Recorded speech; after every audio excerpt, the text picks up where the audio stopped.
विद्यार्थी मित्रांनो, आज आपण इयत्ता 5वीचा भूगोलाचा 6व्या प्रकरणाला सुरुवात करणार आहोत आणि त्या प्रकरणाचं नाव आहे नियम सर्वांसाठी. सगळ्यात सुरुवातीला पहिला प्रश्न आहे, वाहतुकीचे नियम कोणते आहेत? अगदी बरोबर. तुम्ही सायकलीवर शाळेमध्ये येतात, वाहतुकीचे अनेक नियम तुम्हाला पाठांतर असतील, माहिती असतील. डाव्या बाजूने चालणं किंवा समोर वाहन असेल तर हॉर्न देणं किंवा स्पीड ब्रेकर असेल तर सावकाश वाहन चालवणं. वाहतुकीमध्ये ह्या सगळ्या नियमांचं आपण पालन करत असतो. दुसरा प्रश्न काय? हे नियम पाळल्याने काय होईल? काय वाटतं तुम्हाला? हे नियम पाळल्याने वाहतुकीमध्ये शिस्त निर्माण होईल. अगदी बरोबर. अपघात टळतील. बरं, तिसरा प्रश्न मी विचारते, यातील कोणता नियम तुम्हाला बदलावासा वाटतो? ह्या प्रश्नाचं उत्तर तुम्ही तुमच्या वहीमध्ये नोंदवून ठेवा. वाहतुकीच्या शिस्तीसाठी आणखी कोणते नियम असावेत असं तुम्हाला वाटतं? त्या नियमांची यादीसुद्धा तुम्ही करून ठेवा. वाहतूक सुरळीत चालावी म्हणून काही नियम असतात आणि आपण ते पाळत असतो. सामाजिक जीवनामध्ये प्रत्येकाने काय काम करायचं यासाठी काही नियम असतात. तर सामाजिक जीवनामध्ये आपण अनेक ठिकाणी नियमांचं पालन करत असतो.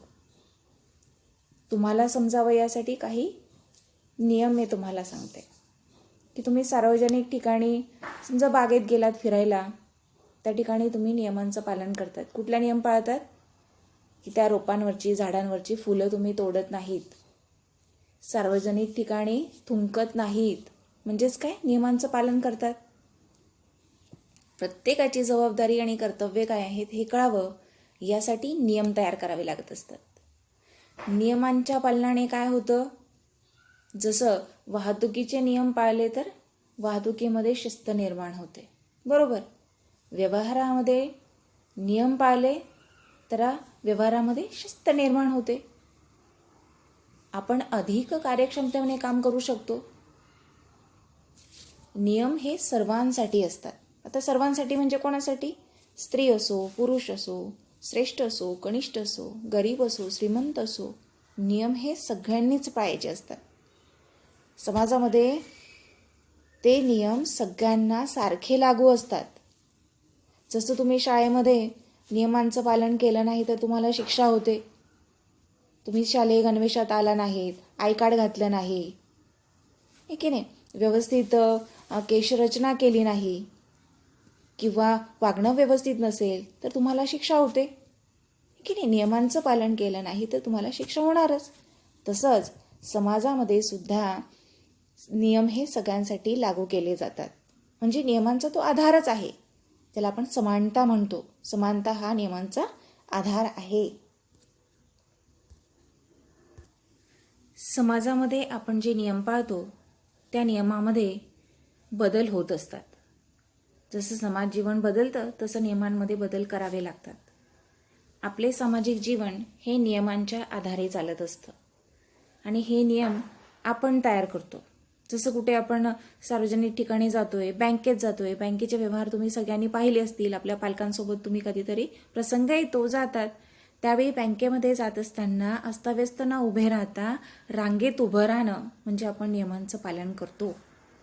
या सामाजिक जीवनामध्ये हा नियमांचं पालन करणं, नियमांच्या आधारे चालणं हे अतिशय श्रेष्ठ आहे, चांगलं आहे.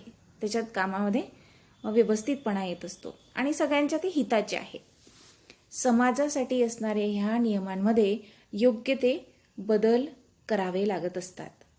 समाज नियमनासाठी केले जाणारे ते नियम आणि निसर्गाचे नियम यांमध्ये फरक आहे. बघा विद्यार्थी मित्रांनो, निसर्गाचे नियम कोणते?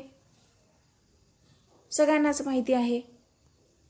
आणि समाजात असणारे नियम, आता मी मगाशी तुम्हाला 2-3 उदाहरणं दिली. निसर्गाचे नियम आणि सामाजिक नियम किंवा समाजामध्ये असणारे नियम यांमध्ये फरक आहे. आता निसर्गाचे नियम कुठले? तर सूर्याचं उगवणं आहे, सूर्याचं मावळणं आहे किंवा ऋतुचक्रातील बदल आहे. हे कधीच थांबत नाही. हे की नाही? एक ऋतू संपला की दुसरा ऋतू सुरू होतो, दुसरा ऋतू संपला की तिसरा सुरू होतो. त्याच्यात बदल होत नाहीत.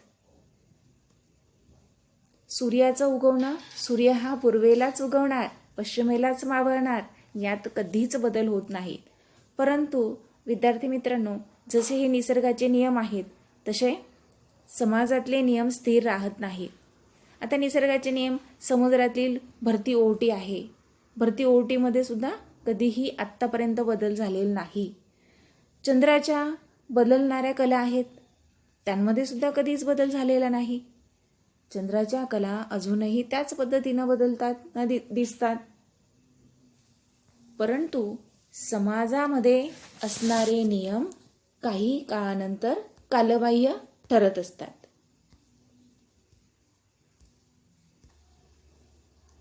आपला देश जेव्हा ब्रिटिशांच्या राजवटीखाली होता तेव्हाचे नियम वेगळे होते. आपल्याला स्वातंत्र्य मिळाल्यानंतर परिस्थिती बदलली आणि त्यानुसार मग समूह जीवनाचे नियम हे बदलत गेले. आता उदाहरण सांगायचं झालं तर स्वातंत्र्य मिळाले तेव्हा नागरिकांना मतदानाचा हक्क होता, पण कोणाला होता? 21 वर्षांवरील नागरिकांना तो मतदानाचा हक्क मिळायचा. मात्र 1988 नंतर मतदानाचा हक्क व्यक्तीस 18 वर्षे पूर्ण झाल्यानंतर देण्यात आला. म्हणजे काय झाला? बदल झाला नियमांमध्ये. विद्यार्थी मित्रांनो, आता तुम्ही सूची तयार करायची आहे तुमच्या वहीमध्ये.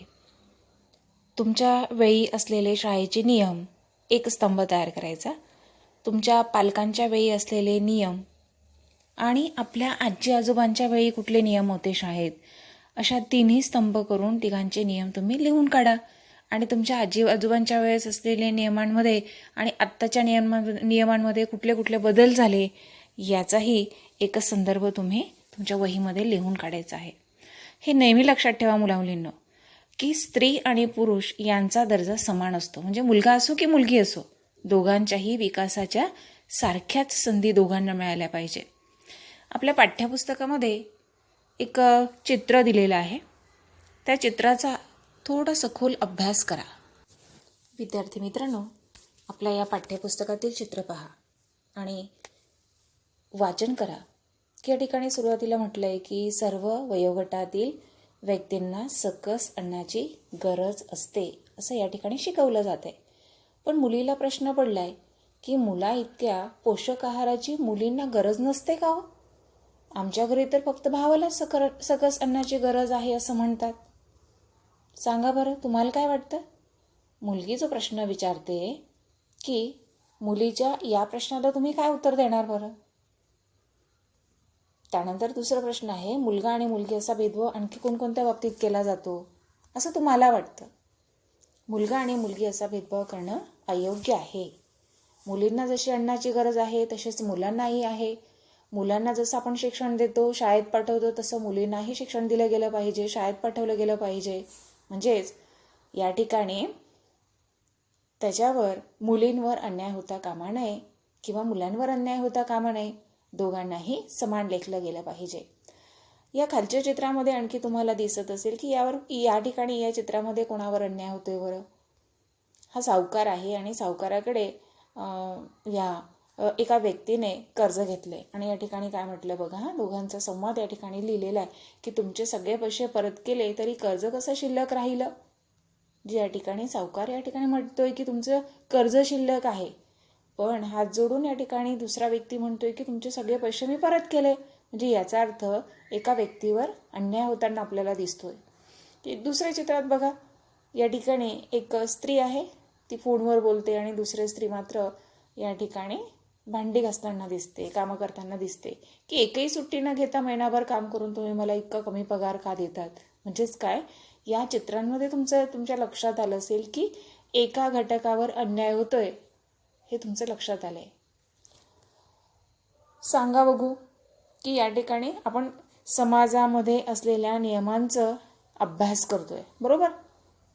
तर समाजामध्ये काही नियम ठरवून दिलेले असतात. काही नियमांची सूची आपल्याला या पुस्तकात दिलेली आहे. तुम्हाला काय वाटतं, म्हणजे मला असे वाटते अशी पुस्तिका तयार करायची आहे आणि त्या पुस्तिकेवर तुम्ही तुमच्या नोंदी ठेवायच्या आहेत.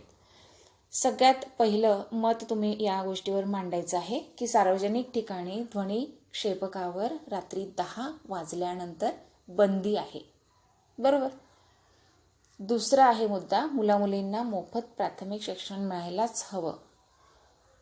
तिसरं आहे निर्माल्य आणि अन्य कचरा नदीत टाकण्यास बंदी. हे सगळे नियम आहेत आणि या नियमांवर तुम्हाला काय वाटतं, तुमचं मत काय, तुम्ही तुमच्या वहीवर नोंदवायचं आहे. की निर्माल्य जे आहे, आपण देवपूजा करतो, देवपूजा केल्यानंतर दुसऱ्या दिवशी आपण त्या ठिकाणी पूजा अर्चेचं काही शिल्लक साहित्य आहे किंवा कोमेजलेले ती फुलं आहेत किंवा अगरबत्तीचे काड्या आहेत, ह्या ठिकाणी हे सगळं निर्माल्य अन्य कचरा आहे आणि हे निर्माल्य किंवा आपल्या घरातला अन्य कचरा हा नदीत टाकण्यास बंदी आहे, नियम केलेला आहे. आणि या नियमावर तुम्हाला काय वाटतं, त्यावर तुम्ही तुमची मतं तुमच्या वहीवर नोंदवायची आहेत.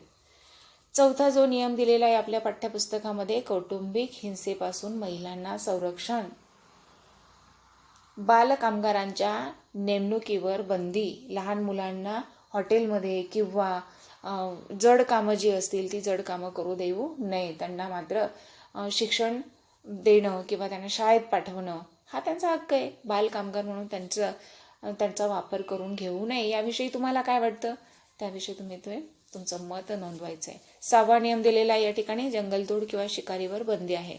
कुठल्याही प्रकारचे झाडं तोडायची नाहीत, शिकार करायची नाही कुठल्याही प्राण्याची, यावर बंदी आहे. सरकारने ती नियम लागू केलेले आहेत. या सगळ्या 6 नियमांवर आणखी तुम्हाला कुठले नियम लक्षात येत आहे, त्या नियमांवर तुम्ही तुमची मतं मांडू शकता. आपल्या जीवनात आपण अनेक रूढी परंपरांचे पालन करत असतो. मग आपले आई वडील, आजी आजोबा, नातेवाईक यांचे पाहून आपण त्या परंपरा पाळत असतो. मग कुठल्या परंपरा पाळतो आपण, की मोठ्यांशी व्यवस्थित वागणं, त्यांची काळजी घेणं, त्यांची कामं ऐकणं. आपल्या समाजामध्ये अनेक चांगल्या रूढी आणि परंपरा आहेत, हे की नाही. आपण एकत्रितपणे कार्यक्रमांमध्ये सहभाग घेतो, एकत्रित आनंद साजरा करतो, घरी आलेल्या पाहुण्यांचं स्वागत करतो, त्यांचा सन्मान करतो. म्हणजेच काय, पर्यावरणाचे संतुलन राखणाऱ्या अनेक रीती आपण परंपरेने पाळत असतो. प्राण्यांविषयी प्रेम आणि कृतज्ञता व्यक्त करत असतो. अहिंसा आणि शांतता ही मूल्ये प्राचीन काळापासून आपल्या सामाजिक जीवनामध्ये आहेत. उदाहरणार्थ आपण दिवाळी सण साजरा केला, बरोबर. त्या दिवाळी सणामध्ये आपण फटाक्यांची जास्त आतिषबाजी केली नाही, कारण पर्यावरणाचं आपण संरक्षण केलं, रक्षण केलं. पर्यावरणाचं संतुलन आपण राखलं, म्हणजे जेणेकरून पर्यावरणामध्ये धूर मिक्स होणार नाही किंवा फटाक्यांचा आवाज येणार नाही किंवा समाजाचं पण हित आपण जपलं, कोणाला त्रास होऊ नये यासाठी आपण फटाके वाजवले नाहीत, हे की नाही. म्हणजेच काय, की आपण जे कार्यक्रम आपण साजरे करतो त्या कार्यक्रमांमध्ये आपण सामाजिक मूल्य जपत असतो, परंपरा जपत असतो. त्यानंतर प्राण्यांविषयी सुद्धा प्रेम आणि कृतज्ञता आपण बाळगत असतो. दाराशी गाय आली तर आपण पोळी खाऊ घालतो.